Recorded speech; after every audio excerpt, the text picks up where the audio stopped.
Welcome to Wisdom for the Present, where we take ancient truth and bring it into clear, modern understanding. This episode uses AI-generated narration based on human-researched and written material. I am really looking forward to getting into this one today. Me too. Because, well, imagine being told your entire life that you are just, fundamentally broken. Right, just an outcast from the start. Exactly. Imagine being informed that by strictly enforced law, you are permanently banned from the community center, the place of worship, basically the inner circle of your own society. Yeah, you're just on the outside looking in. Always. You're a biological dead end. Or maybe you just have the wrong passport and therefore you are an untouchable. It's a devastating way to live. It really is. And then one day, the creator of the universe just bypasses all those societal gatekeepers, steps right over the religious elite, and hands you a VIP all-access pass. Which is just a staggering reversal. Right. Today, in this deep dive, we're looking at a 2,500-year-old manuscript that completely dismantled that ancient social order. And honestly, it has the power to dismantle a lot of our modern social orders, too. Yeah, absolutely. The parallels are kind of shocking. We are plunging into the final, breathtaking section of the ancient book of Isaiah, covering chapters 56 through 66. But before we get into the actual text, we really need to ground ourselves in the history here. Yeah, context is everything for this text. So where are these people? What have they just lived through to make this specific message so explosive? Well, it is almost impossible to overstate the trauma this community had just endured. To understand the explosive nature of these chapters, you really have to look at the psychological and physical devastation of the Babylonian exile. Right, this is the 6th century BCE, right? Exactly. We are talking about the Jewish people in the 6th century BCE.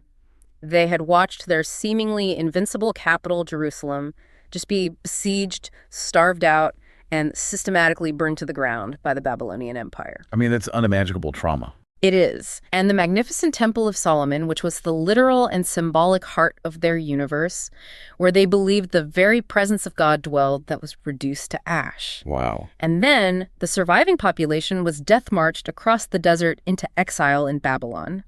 For 70 years, they lived as captives in a completely foreign land. So they've suffered this, complete collapse of their national, religious, and personal identities. They essentially lost everything that told them who they were. Yes, exactly. And now, as we open this specific section of Isaiah, the empire of Babylon has fallen, and a remnant of these exiles has finally been allowed to return home to Jerusalem. But it's not exactly a fairy tale homecoming, is it? Not at all. The reality they find is a nightmare. It is incredibly messy. The city walls are just rubble. The temple is still just a foundational footprint in the dirt. Just a reminder of what they used to be. Right. And worse than the physical destruction is the societal rot. The leadership that has managed to take power in this sort of vacuum is corrupt, greedy, and totally self-serving. Wow. So the people are already deeply traumatized. Yeah, they are struggling with a fractured identity and fighting over whatever scraps of resources remain.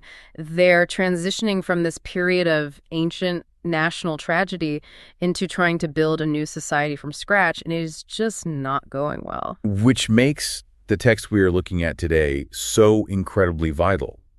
Because what the author of Isaiah does here is cast a vision of universal hope. But, and this is key, not without delivering a searing, uncompromised reality check first. What's fascinating here is the dual nature of these chapters. Oh, how so? Well, on one hand, you have this brutal, unflinching critique of hypocritical religion and societal injustice. The author is functioning like a surgeon, diagnosing a spiritual sickness that is deeply embedded in the culture of this returning community. Right, like cutting out the infection. Exactly. But simultaneously, you have what is arguably the most beautifully inclusive, expansive vision of human flourishing in all of ancient literature. It's a text that basically tears down the rotten scaffolding of society in order to build something magnificent in its place. That's a great way to put it. And that's our mission for this conversation. We want to extract the practical wisdom, the moral insight, and the life application from these ancient texts. Because it's so relevant to us today. It really is. Yeah. How does a 2,500-year-old manuscript challenge how you work, how you lead, and how you treat the people around you today? Because as we are going to see, human nature hasn't really evolved all that much. No, it hasn't. We still build the exact same kinds of walls. Right. And that brings us right to the opening doors of chapter 56, where the author completely upends the social order by addressing two very specific marginalized groups. Yeah, the core wisdom here is God's radical dismantling of religious and cultural barriers. The ultimate inclusion. Exactly. For centuries, the religious identity of Israel was strictly bounded. It functioned almost like a caste system. But in chapter 56, the prophet explicitly points to two highly marginalized groups and pulls them right into the center: the foreigner, or the stranger, and the eunuch. We really need to pause here because it's so easy to just read over those words today and completely miss the shock value of that statement. Oh, it would have been scandalous. Totally. If you look back at the older established rules, specifically texts like Deuteronomy 23, these specific groups were strictly legally barred from the inner circle. Right, it wasn't just a cultural norm, it was law. It wasn't a suggestion at all. It was statutory law. The foreigner was an outsider by birth and ethnicity, and the eunuch was considered physically defective, an outsider by circumstance, mutilation, or service to a foreign court. You really have to understand how ancient societal worth was calculated to get the weight of this. Break that down for us. Well, in the ancient Near East, your value wasn't based on your individual self-expression or like your inherent human rights. It was strictly tied to your agricultural and reproductive utility. Or what you could produce. Exactly. If you could not produce children to work the land and carry on the family name, or if you were not ethnically part of the tribal protection network, you were a literal liability. Which makes the eunuch's lament in this chapter so devastating. I mean, the text quotes the eunuch saying, "Behold, I am a dry tree." That is just such a heavy, crushing self-assessment. It really is. It's the voice of someone who has completely internalized the rejection and the metric of their society. It is the terror of the biological dead end. You know, in a world without Social Security or 401ks, your children were literally your only future. Right. So a dry tree is an emblem of total barrenness. It means you are cut off, you have no legacy, you have no children to remember you, and therefore, when you die forever. You vanish from history. But then God responds. Yeah, and the commentator Albert Barnes points out the absolute beauty of God's response here. God directly addresses this deep-seated systemic shame. What does the text say? It says that to the eunuchs who choose the things that please God, he will give them a memorial and a name better than of sons and of daughters within his walls. Wow, better than sons and daughters. That completely severs the link between human worth and biological utility. That is the crucial insight. Matthew Henry, another brilliant historical commentator, he notes that God is redefining human worth entirely here. How so? Well, worth is no longer tied to your biological legacy, it's no longer tied to your ethnic purity, and it is not tied to your physical wholeness. It is tied entirely to a willing heart, to choosing the things that please God and holding fast to the covenant. Okay, but let me push back on something here, because this seems like a contradiction to me. Go for it. The text says, "To the eunuchs who keep my Sabbaths," and it specifically mentions the foreigner who keeps the Sabbath from profaning it. To a modern ear, that just sounds like we are replacing one set of strict exclusionary purity rules with another rigid religious ritual. I mean, why is Sabbath keeping the new metric for entry? That is a very perceptive question, but it really requires us to understand the mechanism of the Sabbath in the ancient world. Okay, lay it on me. Barnes clarifies that the Sabbath wasn't just some ritualistic hoop to jump through, like, lighting a candle in a specific way. The Sabbath was the great equalizer. Because everyone had to do it. Because of what it represented. Remember, these people just came out of Babylon. And before that, historically, out of Egypt. Empires run on 247 production. Oh, right. Empires view human beings as biological machines designed to extract resources. The Sabbath was a radical anti-imperial declaration that human beings are not machines. It was a complete economic reset button. Oh, wow. That completely flips the script. So it's not a religious test. It's a shared practice of freedom. It's like rest is rebellion. Exactly that. When the foreigner or the eunuch observed the Sabbath, they were publicly aligning themselves with the God of liberation, the God who brought slaves out of the empire and commanded them to stop producing and just be. That's powerful. In a kingdom of endless production and exploitation, keeping the Sabbath was the ultimate statement of allegiance to a new kind of community, a kingdom of rest. So how do we translate this into our 21st century realities? Because, we don't live in ancient agrarian societies, but every single society, every corporate culture, every neighborhood naturally creates in-crowds and outcasts. Oh, absolutely. We do it all the time. We draw lines based on education, wealth, Physical appearance, neurological differences, you name it. We basically build our own modern caste systems. Yeah, we are constantly assessing who is a dry tree in our professional and social circles, who isn't producing enough, who doesn't fit the cultural mold of our specific group. Right? The wisdom here challenges us to aggressively dismantle those internal gatekeeping mechanisms. If the creator of the universe is bypassing the religious elite to hand out VIP passes to the marginalized, declaring, "I will give you an everlasting name," well, it forces us to look at the walls we've built to protect our own status. Which means the application for you, the listener, right now, is an audit of your own circles. Yes, a thorough audit. Think about your workplace, your social group, or your community organization. Who is the stranger or the dry tree that you are subtly, or perhaps overtly, excluding? It could be anyone, really. Maybe it's a colleague who lacks the polished corporate pedigree. Maybe it's an elderly neighbor who can't contribute anything practical to the neighborhood association. How can you validate their worth outside of the rigid, production-based metrics that our modern society usually uses? How do you offer them a place and a name? It's a profound challenge because it's one thing to open the doors of your community to outsiders.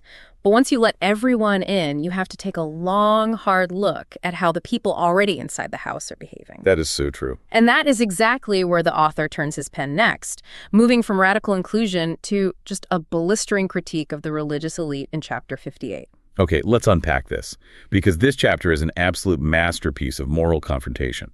It really pulls no punches. Not at all. The core wisdom here is the total rejection of religious performance that willfully ignores social justice and human suffering. It opens with the people genuinely bewildered. They are actively complaining to God, saying, "Why have we fasted and you don't see? Why have we afflicted our soul and you don't notice?" They think they're checking all the boxes. Yeah, and to understand their confusion, we really have to look at ancient cosmology. How did they view things? In the ancient world, fasting and religious rituals were often viewed as transactional mechanisms to manipulate the gods. Like, if you suffered, if you starved yourself and put on a big enough show of misery, the deity was basically obligated to bless your crops or strike your enemies. There was a transaction. Exactly. So these people are engaging in highly visible, dramatic piety. They are bowing their heads like reeds, spreading sackcloth and ashes everywhere. But simultaneously, they are oppressing their workers. Hypocrisy is just wild. They are engaging in ruthless business practices, driving their laborers to the ground, and as the text explicitly says, striking with the fist of wickedness. It's the ultimate disconnect. They literally think they can buy God's favor by skipping a meal, while behind closed doors, they are cheating their employees out of a fair wage. That's exactly it. It feels exactly like a modern corporation putting out a glossy, highly produced PR statement about human rights, or changing their logo for a month to support a social cause while simultaneously using sweatshop labor in their supply chain. It's just virtue signaling. It's a really good analogy, but it actually goes deeper than modern PR. How so? In the ancient world, to fake a fast was literally believed to manipulate the cosmos. It wasn't just managing public perception. They genuinely thought they could bribe the divine while keeping their slaves. Oh, wow. They thought the spiritual realm and the economic realm were completely separate jurisdictions. But God's response just shatters that illusion. The author defines what God considers the true fast and has almost nothing to do with food. Right. The text lists the requirements. It says, "Is not this the fast that I have chosen? To loose the bonds of wickedness, to undo the heavy burdens, to let the oppressed go free, and that you break every yoke." It gets so practical. It does. It gets even more practical. Sharing your bread with the hungry, bringing the homeless poor into your house, and covering the naked. Notice the directional shift in the mechanism here. The false fast is entirely focused inward, afflicting one's own soul, a personal display of suffering to gain personal blessing. It's all about me. Exactly. But the true fast is entirely focused outward, relieving the suffering of others. The commentator Matthew Henry calls the hypocritical version a miser's fast. A miser's fast. I like that. Yeah, if you fast but you keep your money in your pocket and let the poor starve, you are fasting for your own bank account, not for God. The profound insight here is that the spiritual life is inextricably, permanently linked to the material and social life of the community. You cannot divorce your private devotions from your public ethics. And this is why this text presents such a massive obstacle to growth for modern readers. It is deeply uncomfortable. Very uncomfortable. In chapter 61, God states explicitly, "I hate robbery for burnt offering, God refuses to be bribed by our religious, ethical, or political performances if they are funded by the exploitation of others. He won't accept it. Right. And modern listeners might resist this because it demands actual structural lifestyle changes. It's easy to give up coffee for a week or, post a supportive hashtag online. It takes zero effort. Exactly. It is incredibly difficult and costly to audit your business practices to ensure you are paying a living wage or to actually open your physical home to someone who is marginalized. This text demands that our ethics cost us our economics. It demands total integration. And we must be careful here because it's really easy to slap modern partisan political labels onto terms like social justice. Right. People hear that and immediately put it in a political box. Exactly. But the prophetic text doesn't fit neatly into our modern political boxes. It is fiercely nonpartisan. It is simply stating a universal moral baseline. If you claim to follow a just creator, you must actively care for the vulnerable, period. It's not a political platform, it's the heartbeat of reality. Right. And the promise attached to this true fast is incredible. The text says that if you pour yourself out for the hungry, then your light will rise in darkness. You'll be like a watered garden. You will be called the repairer of the breach. The repairer of the breach. What a title. So how can you actually practice this in your own life today? That's the key question. Next time you think about setting a personal discipline, whether it's a religious observance, a New Year's resolution, or a dietary fast challenge yourself to shift the focus outward. Instead of just giving up a minor luxury for a week, what systemic burden can you help lift for someone else? Make it tangible. Yes. Can you advocate for a fairer family leave policy at your workplace? Can you volunteer your specific professional skills? Maybe you're an accountant or a lawyer to help a family navigating a financial crisis. How do you step into the role of the repairer of the breach in your immediate neighborhood? That is really where the rubber meets the road. But, the tragedy of human history is that you cannot repair a breach if the people in charge refuse to admit that the wall is broken in the first place. Which is a huge problem. Which brings us to the next major theme, winding through chapters 56, 59, and 65. The danger of self-deception and the catastrophic impact of corrupt leadership. And the author does not hold back. The imagery used to describe the leaders of this struggling community is just vivid, brutal, and shocking. It's extremely harsh. Chapter 56 calls the leaders blind watchmen, mute dogs that cannot bark, dreaming, lying down, loving to slumber, and finally, greedy dogs that can never have enough. Why use this specific imagery? Well, we have to look at the mechanics of ancient city defense. In a walled city, a watchman was stationed on the highest tower. Their entire purpose, their only job, was to stay awake, scan the horizon, and blow the trumpet when an enemy approached. Right. Similarly, a sheepdog was kept with the flock to bark and alert the shepherd to wolves. Both roles exist entirely to protect the vulnerable.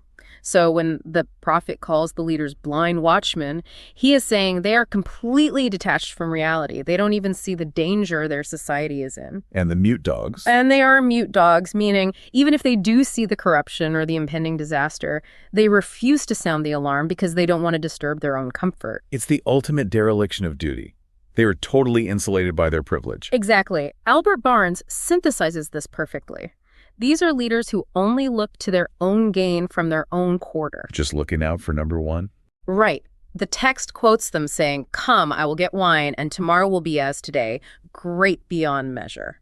They assume the economic bubble will never burst, the good times will roll forever, completely ignoring the rot in the foundation of their society. They are consuming the resources of the community instead of protecting it. But the critique doesn't stop with the leaders, right? It trickles down into a widespread culture of self-deception and spiritual pride among the regular people. It infects everything. In chapter 65, the author describes a group of people who say, "Stay by yourself, don't come near to me, for I am holier than you." It is the absolute distillation of the holier-than-thou complex. It is the ultimate echo chamber. And Matthew Henry has a brilliant analysis of how God views this specific brand of arrogance. What does he say? Well, God says of these people, "These are as smoke in my nose, a fire that burns all day." Henry points out the sensory genius of this metaphor.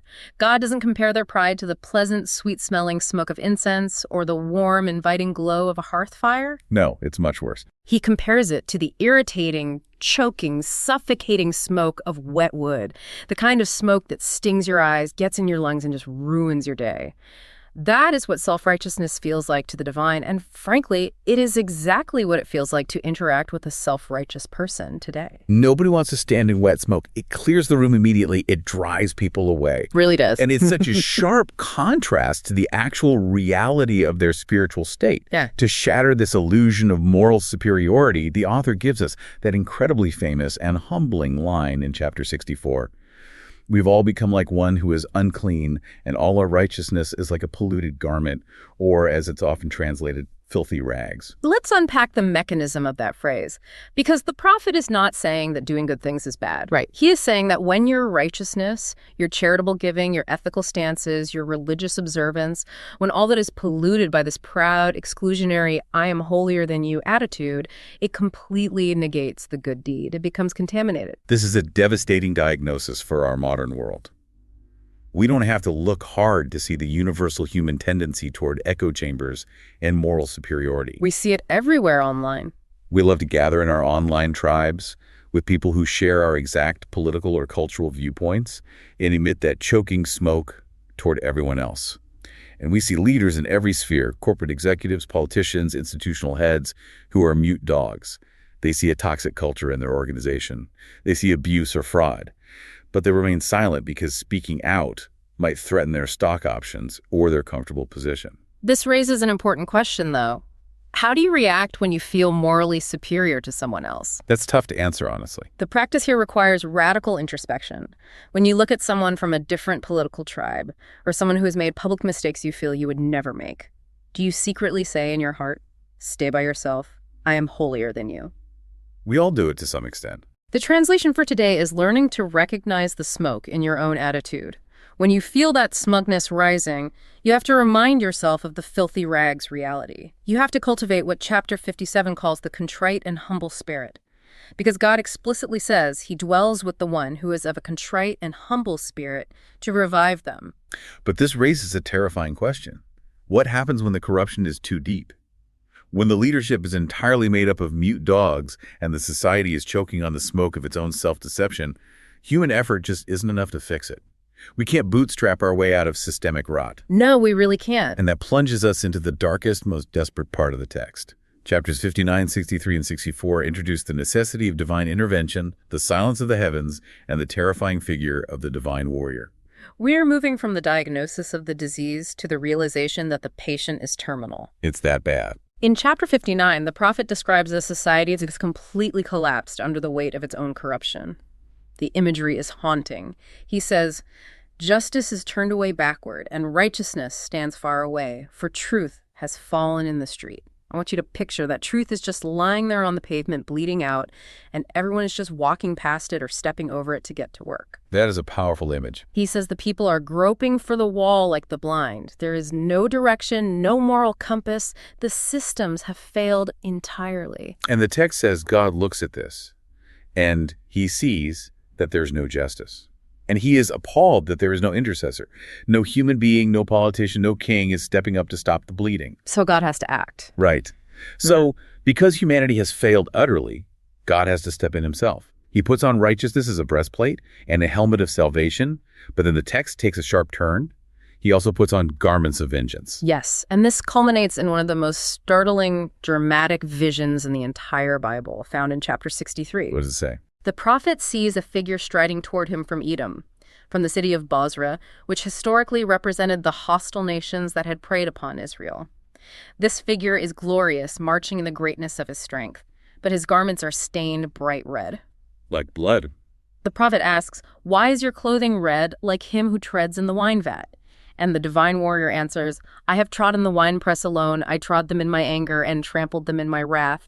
Their lifeblood is sprinkled on my garments. I have to stop you here, because this is a massive, towering obstacle for modern listeners.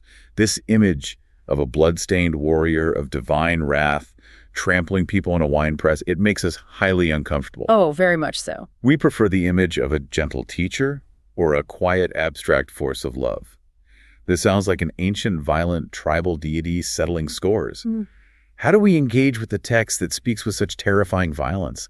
Can't we just skip the wrath and focus on the love? It's a very natural modern reaction, but skipping it robs the text of its power, and honestly, it robs victims of their hope. How so? We have to approach this with wisdom and discernment by understanding two things: the genre of apocalyptic poetry and the context of the anger. Apocalyptic poetry uses extreme, cosmic, paradigm-shattering imagery to describe the dismantling of oppressive systems. But more importantly, we have to understand the mechanism of divine wrath in this text. Okay, walk us through that. This is not petty human anger. This is not a deity flying off to handle because his ego was bruised. This is the fierce, uncompromising, protective love of a creator responding to the violent oppression of his creation. So wrath is a function of love. Absolutely. Think about it. When human courts fail, when the mute dogs allow the wolves to devour the sheep, when truth is left bleeding in the streets and the powerful are exploiting the vulnerable without consequence, who is going to advocate for the victim? No one is left. Right. So a God who looks at systemic abuse and feels no anger is not a loving God. That is an apathetic God. The divine warrior is a metaphor for ultimate justice. It is the cosmic immune system attacking the disease of injustice. As one theologian perfectly framed it, God's wrath is his love in action against that which destroys what he loves. That completely rewires how we read this. If you are sitting in a position of privilege and you have never experienced horrific systemic oppression, the idea of a wrathful God might seem offensive to your modern sensibilities. Yeah, you wouldn't understand the need for it. But if you are the victim of injustice, if you are the one being crushed by corrupt leaders and predatory systems, the idea that a cosmic judge is coming to set things right, to literally trample the systems of oppression, is incredibly good news. It means your suffering is seen and it will be answered. Exactly. And the people in this text realize they cannot save themselves, which leads to the profound, raw cry of the heart in chapter 64. Oh, that you would tear the heavens and come down. So desperate. It is a desperate longing for God to invade a broken world and fix what humanity has ruined. And it is coupled with a humble recognition of our proper place in the universe. We are the clay. You are our potter. We all are the work of your hand. So, bringing this into our modern lives, what do you do when the institutions you rely on, your government, your corporate HR department, your community leaders, when they feel too broken to fix from the inside? When you feel like you are just groping the wall like the blind? The practice here is reclaiming the lost art of lament. Lament. Yes. In our modern culture, we are aggressively positive. We want to slap a positive spin on everything or immediately jump to a 10-step podcast plan to fix the world. But this text gives you permission to cry out at the unfairness and the brokenness of reality. Just admit that things are awful. It is an act of profound spiritual maturity to look at the state of things and say, truth has fallen in the street and human hands do not know how to pick it up. Lament acknowledges your limitations. You are the clay. You are not the savior of the world, and you do not have to carry the weight of fixing the entire system. Practice trusting the potter. Lament is an act of faith because it refuses to accept the world as it is and cries out to the only one who can ultimately reshape it. Here's where it gets really interesting. And when the potter does reshape the clay, the results are staggering. Which brings us to the pivot point of the entire book, and frankly, my favorite part of this deep dive. You're turning a corner here. We are moving into chapters 60, 61, and 62. Beauty for ashes and the great reversal. We transition from this desperate cry for intervention into the most glorious promise of holistic restoration, spiritual, economic, and psychological. It is the breaking of the dawn after a generational nightmare. Chapter 60 opens with the famous command, "Arise, shine, for your light has come, and the glory of the Lord has risen on you." Such a famous line. The text doesn't deny the current reality. It acknowledges that thick darkness covers the earth. But God's light is breaking over this traumatized community. And the immediate result of this light is that the nations, the very empires that previously oppressed and exiled them, are drawn to it. Right. The text uses all this vivid economic imagery. It talks about the wealth of the nations coming to Zion, the camels of Midian, the flocks of Kedar bringing gold and frankincense. The wealth is flowing back. Now, at first glance, if I'm a traumatized exile, this might sound like a revenge fantasy. Our enemies are finally going to be our servants and they're bringing us all their stuff. But that's not the mechanism at work here, is it? Not at all. If we look at the commentary from Barnes, he explains the mechanism of this poetic reversal. This isn't about plundering others or shifting who holds the whip. It's not payback. No, the former oppressors are now voluntarily contributing to the flourishing of the community. The very people who tore down the city walls are coming back to help rebuild them. It's a vision of ultimate reconciliation where former enemies are united in worship and mutual support. It's the defeat of enmity itself. And this restoration goes far deeper than just rebuilding infrastructure or stabilizing the economy. It goes straight to the healing of the human heart. Chapter 61 is the manifesto of this hope. Yes. The author writes, "The Spirit of the Lord God is upon me, because the Lord has anointed me to preach good news to the humble. He has sent me to bind up the brokenhearted, to proclaim liberty to the captives." And we must note the historical context of that phrasing. The language of proclaiming liberty to the captives is the exact language of the ancient Jewish Jubilee. Remind us what the Jubilee is. We need to define what a Jubilee was, because it's central to the mechanism of this promise. In Leviticus 25, the law outlined an economic reset every 50 years. All debts were canceled, all slaves were freed, and all ancestral land that had been sold off due to poverty was returned to its original family. Wow, a complete fresh start. It was a structural safeguard against generational poverty. So when the prophet uses Jubilee language here, he is promising a cosmic reset, a total forgiveness of spiritual and physical debt. A cosmic reset. And the imagery that follows is just unparalleled in its beauty. God promises to give them a garland for ashes, the oil of joy for mourning, the garment of praise for the spirit of heaviness. You go from being a burnt-out, exhausted ruin, sitting in the literal ashes of your burned city, to being planted as an unshakable tree of righteousness. It's a total emotional and spiritual resurrection. And the author pushes this healing down into the deepest layers of human psychology. In chapter 62, God addresses the trauma of the exile by changing their names. This is so important. When you endure prolonged defeat and abuse, you inevitably take on the labels of your trauma. The community was calling itself forsaken and desolate. But God says, you will no longer be called forsaken, you will be called Hephzibah, which means my delight is in her, and Beulah, which means married or bound in covenant. I want to focus on the psychological mechanics of that. Having your identity entirely renamed by love. Because when trauma happens, it doesn't just stay in the past, it encodes itself into our neurobiology. Right. It physically changes us. Precisely. To put it in modern terms, trauma rewires your nervous system. You quite literally wear the name forsaken in your body. Your brain constantly tells you that you are unsafe, unwanted, or fundamentally broken. The text is offering a psychological interrupt to those trauma pathways. A completely new identity. You are no longer defined by what was done to you or by your lowest moment. Your core identity is reestablished by the fact that the creator of the universe delights in you. It is moving from a trauma-based identity to a grace-based identity. So how do you apply this cognitive shift today? Many of us are walking around wearing old, negative names. We label ourselves based on our failures, our divorces, our bankruptcies, or the harsh words spoken over us by a parent or a boss. Unwanted, failure, not good enough, too much. It's a heavy burden to carry. The practice here is an active rewiring of your internal narrative. What is the secret name you are calling yourself? Identify it. And then actively replace that spirit of heaviness with the garment of praise. Remind yourself that your past trauma does not have the authority to dictate your future identity.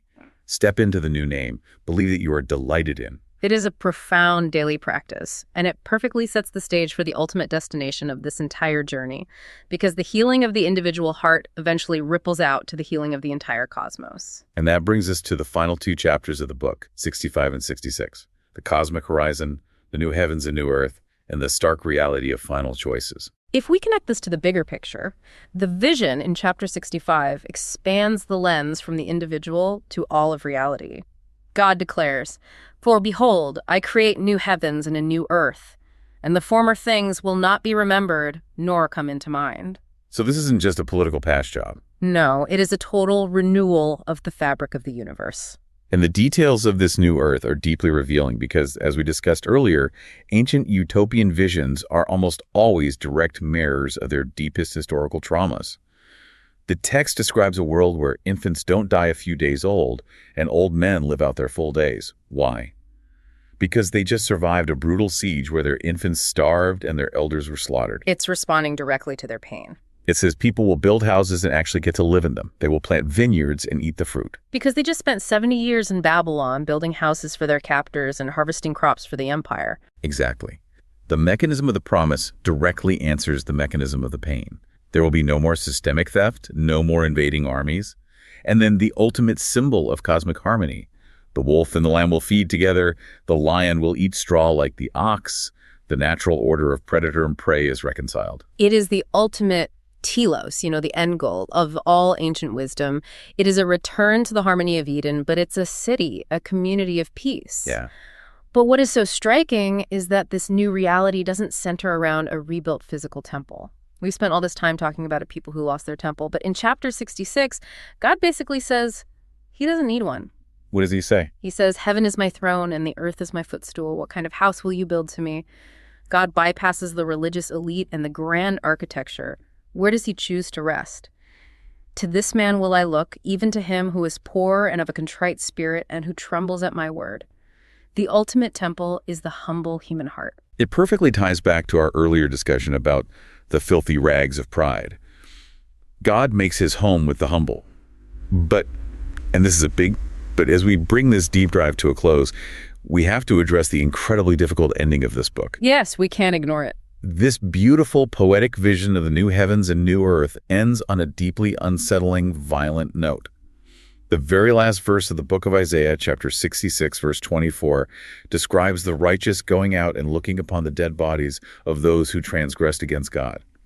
He says, "For their worm will not die, nor will their fire be quenched, and they will be loathsome to all mankind." That is a jarring, terrifying ending to a book of hope. Why end it there? It really feels like a splash of ice water, doesn't it? As we apply wisdom with discernment, how do we navigate this? We must not ignore or edit out the uncomfortable endings of ancient texts just because they offend our modern sensibilities. The commentator Albert Barnes notes that this ending highlights the absolute severe reality of human agency. Choices matter. Exactly. You cannot have a universe of perfect peace where the wolf and the lamb feed together if individuals are allowed to continue operating as predatory wolves. If a person relentlessly chooses to exploit others, to be a blind watchman or a greedy dog, they cannot be integrated into a city of peace without destroying it. That makes sense. Ultimate justice means that ultimate evil cannot coexist with the New Jerusalem. It is a sobering, necessary reminder that human choices have eternal weight. We are not playing a game where the score doesn't matter. Your actions have cosmic consequences. It's the tension between profound grace and profound justice. In chapter 66, verse 13, God offers this incredibly tender image, saying, "As one whom his mother comforts, so I will comfort you." So we have the boundless maternal comfort of God on one hand and the awe-inspiring reality of cosmic justice on the other. And the application for us is learning to balance those two realities. They are not contradictory. They are two sides of the same coin of divine love. So how do you hold that tension today? Live your life in a way that aligns with the new earth that is promised. Plant gardens, build homes, seek peace, protect the vulnerable, and share your bread. Actively build pockets of the New Jerusalem right where you are, in your office, in your home. But don't lose the reverence. Exactly. But at the same time, maintain a healthy reverence, a trembling at the word, as the text says, for the moral weight of your actions. Your choices matter deeply. It's about living with one foot in the present reality, working for justice, and one foot in the cosmic horizon, trusting that the potter is ultimately going to remake the whole vessel. Let's briefly recap the staggering arc of this journey. We started by watching the ancient barriers fall, seeing the Creator bypass the gatekeepers to hand VIP passes to the marginalized eunuch and the foreigner. Incredible inclusion. We unpacked the mechanism of the true fast, rejecting the performative religion that starves the body but exploits the worker. We confronted the blind watchman and the choking smoke of our own moral superiority. And we learned how to lament. We learned the art of lament, crying out for the divine warrior to tear the heavens and bring justice to a broken world. We watched the ashes of trauma turn into a garland of beauty, our neurobiology rewired as our names changed from forsaken to delighted in. And finally, we looked over the horizon at a new heavens and a new earth where the wolf and the lamb lie down together. From the deepest societal corruption to the ultimate cosmic renewal, it is a masterpiece of human hope. Which leaves you with a final provocative thought to mull over. What if the new heavens and new earth aren't just a distant future event that you are passively waiting around for? What if it is a reality that you are invited to start building today, right in your own neighborhood, by simply sharing your bread, breaking a yoke of oppression, or offering a seat at the table to the dry tree? The future is meant to pull you forward into action today. Well said. That's the heart of this section. This is wisdom for the present, where understanding leads to clarity, and clarity shapes how we see and live. We'll see you in the next episode.